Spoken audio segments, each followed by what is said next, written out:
Selamat datang di Bitcoin Goceng. Ya, masih dengan konten yang sangat menuai kontroversi dan juga konten yang sangat mengundang FOMO. Oh jelas, Yaitu, sangat menggiurkan untuk ditonton ya. Sambil ngopi nih, asik. Sambil ngopi 250.000 menjadi 250 juta dengan konten yang selalu kita upload dengan tujuan mendokumentasikan perjalanan. Garis bawahi tujuan utama mendokumentasikan perjalanan. Betul. Yang kedua adalah dari setiap konten yang torang baking ini, semoga Ngoni bisa belajar sesuatu. Dan torang bikin dalam bahasa Manado karena semakin kecil DP segmen, semakin tidak menginginkan ada orang-orang di luar sana mau mengerti. Ya betul sekali. Mau cari tahu, nggak usah, nggak apa-apa. Oke, seperti di konten-konten sebelumnya, sekarang torang langsung ke inti konten kali ini, di mana torang akan entry satu koin dengan modal 250.000 ya. Torang itu 250.000 kan menjadi 250 juta, tapi DP modal itu memang 250.000 per koin. Iya, jadi kalau misalnya dapat ada 10 koin ya kali jono 10 kali 250.000. Cuma DP inti per koin itu tetap torang P maksimal itu hanya 250.000 rupiah. Jadi tidak ada beda-beda. Nah, berarti kalau misalnya ada 4 koin berarti ada 1 juta misalnya ya. Dan satu koin kan 250, berarti tompe 1 juta bisa jadi 1 miliar. Nah itu matematika kayak kamu mesti jelaskan, itu masalah gampang. Betul. Oke. Sekarang langsung torang ke ini ada satu koin yang tong lihat tuh DP nama itu 1 million baby doge. 1 million baby doge ya. Oke. Ini kartu dia. Memang ada DP sedikit bahas slowly baby. Oke. Ini koin baru ya. Yang baru listing ya Bung ya. Belum lama dia. Belum lama DP nama 1 million baby doge. Ini kita kasih kecil dulu DP chart. Nah, dia pasca listing dia itu terbang terus dan naik. Betul. Bahkan dia berada di titik sekarang resistance become support. Jadi ada potensial untuk 1 million baby doge ini akan menjadi 1 million dollar man.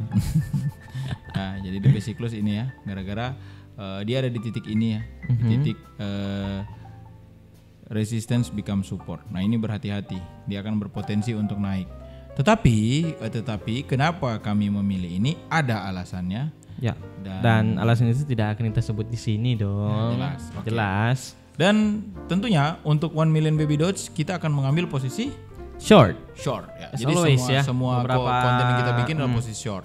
Pasti ada yang Ngoni bertanya tuh, apa short? Nggak perlu dijelaskan yang semua itu sudah dijelaskan dalam private community. Dalam private community tuh nak mengajak akan buka toh Bung. Sulelah orang bikin konten. Ujung-ujungnya jualan kelas. Nah ini ujung-ujungnya nganyak udah apa-apa. Oke, sudah ada kelas, sudah ada apa, konten gratis sudah ada. Silakan enjoy saja nih YouTube ya. Oke. Tora akan mengambil posisi short, tentunya berarti Tora akan mengambil posisi resistance. Iya dong. Posisi short bukan posisi resistance, Tora akan mengambil patokan nanti posisi support. Nah, ini berapa ada di posisi support juga. Posisi support tapi nggak mungkin dia support di sini dia menjadi resistance. Kecuali dia tembus di sini berarti akan menyangkal ini. Jadi ada potensi dia masih mau naik dulu. Gitu. Nah, mau naik itu biasanya iklan terus ya. Pasti boleh. Biasanya kalau kecenderungan dari sini dia akan menjawab dulu dan dia akan mantul di titik support selanjutnya gitu. Karena dia minimal harus menjawab dulu dari resistance ini dari titik resistance sebelumnya akan menjadi support di sini. Ya, mungkin paling terdekat dia akan mengejar titik ini menurut kita secara pribadi. Ya, dia akan kejar dulu titik ini, dia mau naik ke situ. Barulah dia ini ya, minimal dia mau naik di sini dulu. Baru dia membentuk DP resistance. Apakah dia ke sini dan langsung dia ke bawah? Kita juga nggak tahu gitu. Tapi ada kemungkinan dia tetap di sini, ada kemungkinan ya, tetap ada kemungkinan untuk dia mengambil untuk sini. Kalau dia break juga itu kan masih ada 2 resistance di atas itu. Iya, jadi dia masih untuk sampai ke atas ini masih ada banyak tantangan yang harus dia lalui dalam kehidupannya. Asik. Nah, ini analisa gampang untuk teknikal. Nah, untuk itu karena ada ini resistance yang ini bisa jadi support dan titik terdekat akan dia jemput ke sini, maka untuk main aman saya akan pribadi mengambil support yang lebih di atas lagi. Gitu. Nah, support di atas lagi. Di konten-konten sebelumnya Tong bilang DP teknik adalah mencari titik kecenderungannya. Bukan. Salah lagi. Bukan dong. Aduh, Bitcoin goceng sudah jauh. Jadi kalau orang mengambil titik support itu akan mencari titik resistance. Nah, Kalau orang cari titik resistance, berarti orang akan mencari Cari support. Nah, support yang paling bagus dalam candle daily orang akan mencari candle apa? Candle yang ada closing merah ya. Candle warna merah. Candle turun, karena itu kan biasanya titik turun ya, titik jatuh. Ya. Oke. Jadi itu akan ambil ini. Kenapa tidak ambil ini? Karena terlalu dekat. Tadi jawabannya sudah. Coba kamu jelaskan kenapa tidak ambil itu. Ya. Kenapa tidak ambil ini? Kalau misalnya itu terlalu dekat, apa ya? Apa? Udah. Apa? Episode sudah jauh tapi tidak mengerti. Bukan tidak mengerti, tiba-tiba ngeblank ini bung saya. Apa? Makanya bilang minum kopi. Apa? Saya nggak mau minum kopi. Apa? Takut berat. Asam lambung. Takut Kenapa? asam lambung. Kenapa dia tidak mau? Kenapa saya akan lebih cenderung untuk mengambil titik support yang ini dibandingkan titik support yang ini? Itu kan ada, apakah karena closing candle yang sini hijau ya? Yang paling terakhir. Bukan dong. Bukan. Apa tuh? Begitu bodoh dan sudah dijelaskan di konten awal bahwa dia di sini ada resistance yang berpotensi dia akan menjadi sebuah support di sini. Kalau dia terjadi support, maka ini akan begini nih bentukannya. Nah, jadi dia akan berpotensi dia masih naik untuk menjawab titik dari resistance sebelumnya yang akhirnya menjadi support. Bahkan kedua titik ini masih berkategori resiko karena dia harus menjawab dulu minimal dari resistensi yang ada di sini. Ya? Oh, gitu. I see. Okay. Jadi kalau dia di sini terlalu dekat, berpotensi dia akan jebol ke sini. Sini pun masih beresiko. Tuh, paham ya? Paham. Oke, sip. Nah, jadi kenapa tidak? Karena ya terlalu beresiko, dia masih ada kemungkinan untuk menjawab yang resisten sebelumnya ini kan, ya, seperti gitu. Bung kata tadi. Nah, tapi dia ada titik strong support di sini yang berkemungkinan juga dia akan turun ke sini kan. Berkemungkinan dia akan menjadi sebuah resistance. Untuk itu saya secara pribadi akan memilih titik yang di atas ini saja.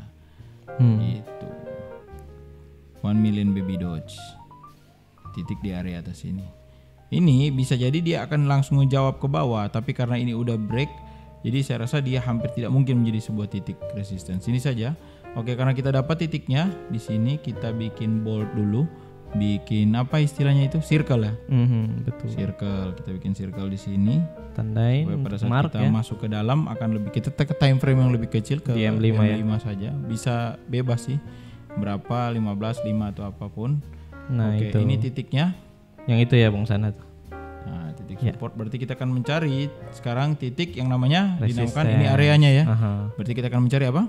Titik resistance dong. Hah? Oh, titik resistance. Kecenderungan, Episode kadang-kadang kadang-kadang korslet ini bukan, Rafa sudah kembali ke Rafa yang dulu ya. Korsletnya datang. Raf Crosslet. Raf Crosslet di atas Bung. Atas lagi. Ini dia. Nggak apa-apa. Enggak, yang ini Bung. Gambar rectangle kan? Ya. Ini dia. Itu dia. Kecenderungannya tentu akan di sini ya. Kecenderungan sideways area ada di sini. Kembali lagi untuk dunia cryptocurrency kita akan mencari yang namanya base. Base yang paling banyak ya, kecenderungan paling banyak. Kita lihat ada tuh. Mungkin ada di area ini, kita lebih persempit lagi. Karena dia kemungkinan ada di sini ya. Iklan mulu nih Bung ya. Waduh. Oke, ada di sini. Cenderungan kecilnya itu ada base yang lumayan banyak. Ada jadi 1, ada jadi 2. Di kanan juga ada terus. Di area banyak. Ini dia agak lebar di area ini. Ini ada masih. Tapi yang pasti dia ada di situ. Kita lihat kalau daerah ini dia dapat kecenderungannya. Kayaknya ada juga sama kecenderungan kecilnya. Nah itu ada, boleh deh. Oke, kita banyak akan yang mengambil posisi. Nah, kenapa dia harus kita cari yang valid di area itu? Saya rasa sudah ada di konten sebelumnya dan juga ada di dalam private community. Nah, saya pribadi akan mengambil titik tengah lagi nih ya. Oke, kita perbesar bagi 2 titik tengah kira-kira berarti di area ini ya. Garis horizontal atas lagi kira-kira sini ya. Titik supportnya.